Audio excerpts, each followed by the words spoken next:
Now, as I said, I don't wear a lot of earrings, but what I do like to wear are necklaces and bracelets.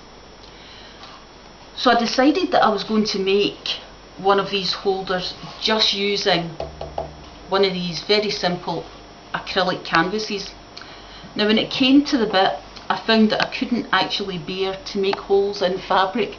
So what I did was I found this nice sort of origami paper that I've actually had for a few years. I could never find a use for.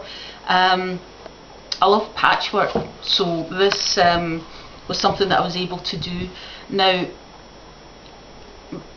I'm just going to use this as a hanger, and this is very similar to an earlier project we did.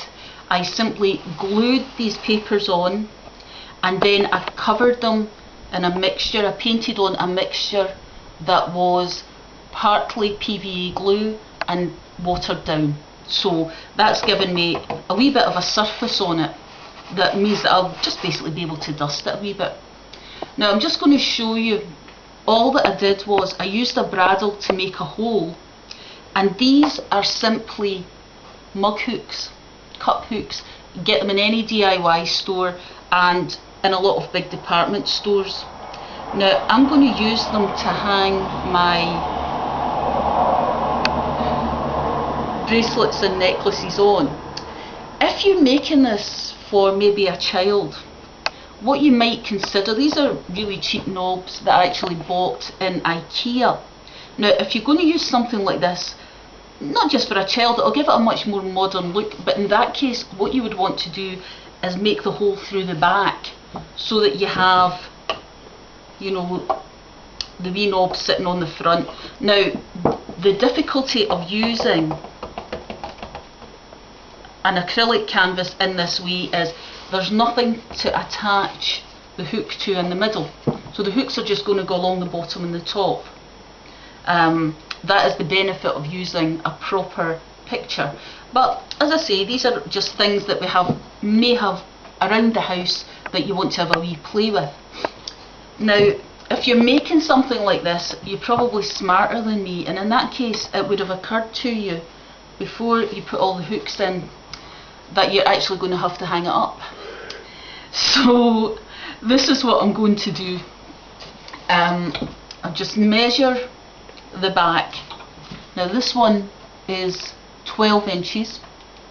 I'm just going to make a pen mark at the 6-inch bit there.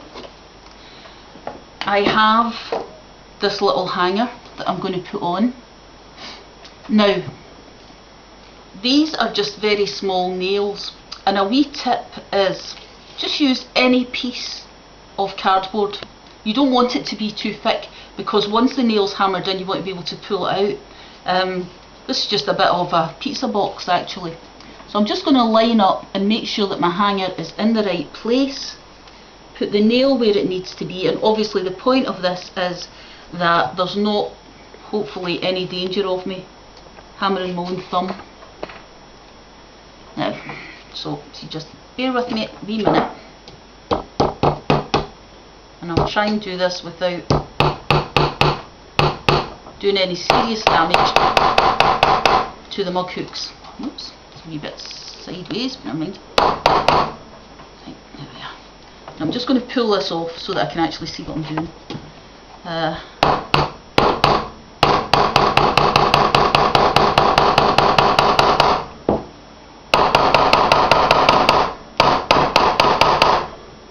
Now, as I say, hopefully you will be better prepared than I am, and you'll actually have put the hanger on the back before you do everything to the, or at least certainly before you put the mug hooks or the knobs onto the front. Now let me just see what I can do here. Whoops. That's better. Oops. It's a wee bit better.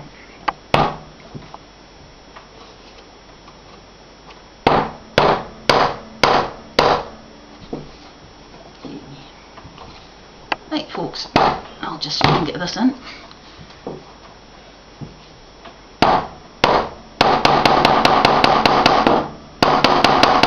Oh, I still managed to hit my thumb. There you are.